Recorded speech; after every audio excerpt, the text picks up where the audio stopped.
अगर मुंबई की लोकल ट्रेनें इस शहर की धड़कन है तो सच ये है कि ये धड़कन अब बहुत ज्यादा तेज चल रही है, लगभग थमने की कगार पर। लेकिन अब इस शहर को एक बहुत बड़ा ट्रांसपोर्ट मेकओवर मिल रहा है। तो चलिए देखते हैं कि मुंबई के इस सबसे बड़े पब्लिक ट्रांसपोर्ट अपग्रेड में क्या क्या हो रहा है। 7 लाख ये सिर्फ एक नंबर नहीं है, ये उन लोगों की तादाद है जिनकी जिंदगी सिर्फ एक नई मेट्रो लाइन से पूरी तरह बदल सकती है। ये आंकड़ा बताता है कि मुंबई की जरूरतें कितनी बड़ी हैं और ये बदलाव कितना ज्यादा जरूरी है।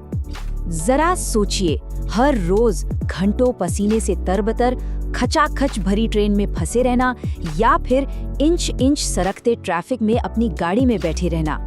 मुंबई मेट्रोपॉलिटन रीजन यानी MMR में रहने वाले लाखों लोगों के लिए ये कोई कल्पना नहीं बल्कि रोज की थका देने वाली सच्चाई है। और इन्हीं परेशानियों को ये नए प्रोजेक्ट्स खत्म करने का वादा करते हैं। तो आज हम इसी कहानी के हर पहलू को समझेंगे। हम देखेंगे कि असल में ये संकट कितना बड़ा है। क्या ये बड़े बड़े प्लान्स वाकई काम करेंगे? मेट्रो लाइन 14 में ऐसा क्या खास है जो इसे गेम चेंजर कहा जा रहा है? और हाँ, इस रास्ते में रुकावटें कौन कौन सी हैं?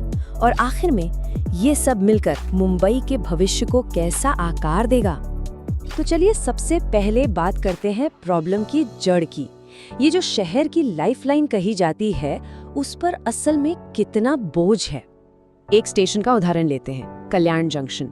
सेंट्रल लाइन की ये रीढ़ की हड्डी है, पर अब ये भी जवाब देने लगी है। रोजाना 5 से 6 लाख लोग सिर्फ एक स्टेशन से सफर करते हैं। सोचिए, सिर्फ 2 लाइनों के रेलवे नेटवर्क पर कितना जबरदस्त प्रेशर पड़ता होगा। और इसी प्रेशर को कम करने के लिए ये सारे बड़े प्रोजेक्ट्स लाए जा रहे हैं। तो इस महासंकट से निपटने के लिए एक महाप्लान भी तैयार किया गया है। ये कोई छोटे मोटे सुधार नहीं है, बल्कि पूरे मुंबई मेट्रोपॉलिटन रीजन के ट्रांसपोर्ट नेटवर्क को नए सिरे से बनाने की एक बहुत बड़ी कोशिश है। 337 किलोमीटर, ये दिल्ली से जयपुर की दूरी से भी ज्यादा है।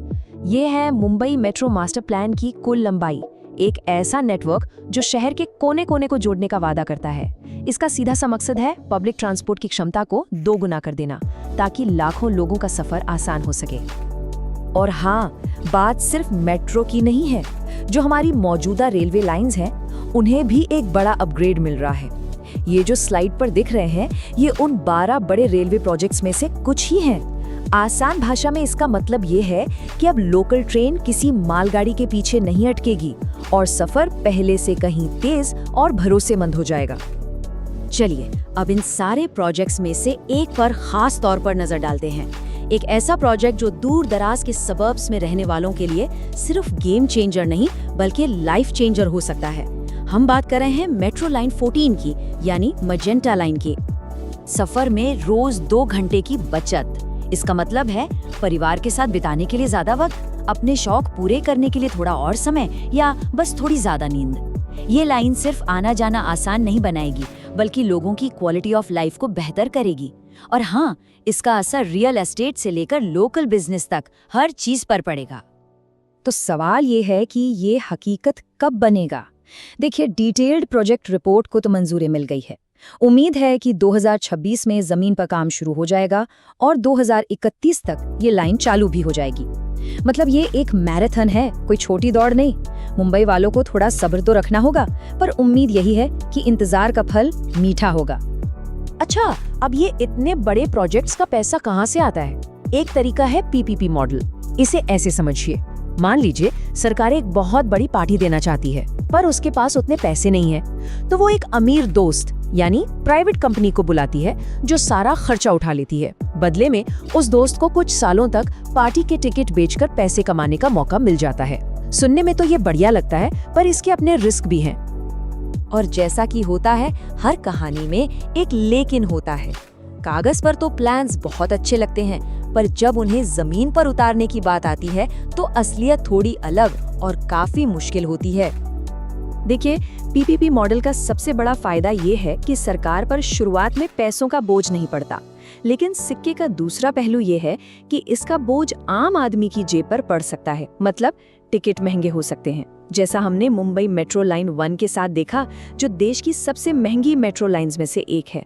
और अगर प्राइवेट कंपनी को फायदा नहीं हुआ तो फिर प्रोजेक्ट के मेंटेनेंस का क्या होगा, ये भी एक बड़ा सवाल है। तो ये तो हुई थ्योरी की बातें, लेकिन असल में जमीन पर क्या दिक्कतें आ रही हैं? ये जो बड़े बड़े प्लान्स हैं, इन्हें किन मुश्किलों का सामना करना पड़ रहा है? सबसे पहली और बड़ी दिक्कत, मेट्रो 14 के कंस्ट्रक्शन टेंडर को कोई रिस्पॉन्स ही नहीं मिला। मतलब कोई कंपनी काम करने को तैयार ही नहीं हुई। इससे प्रोजेक्ट में और देरी हो गई। फिर आता है जमीन अधिग्रहण का पेचीदा मसला। ये सिर्फ जमीन का टुकड़ा नहीं होता, ये किसी का घर होता है, किसी की दुकान, किसी की जिंदगी की जमा पूंजी।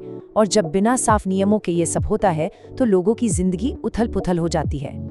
और आखिर में पर्यावरण से जुड़ी मंजूरियां लेना भी एक बड़ी चुनौती है।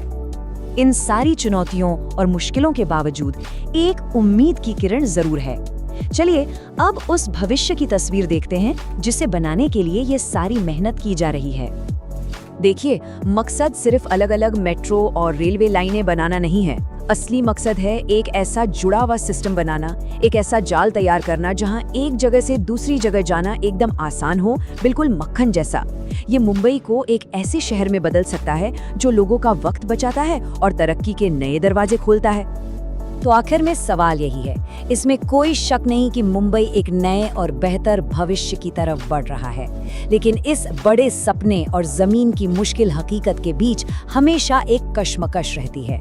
और सबसे बड़ा सवाल ये है कि इस बेहतर कल के लिए मुंबईकर कितनी कीमत चुकाने और कितना लंबा इंतजार करने को तैयार हैं।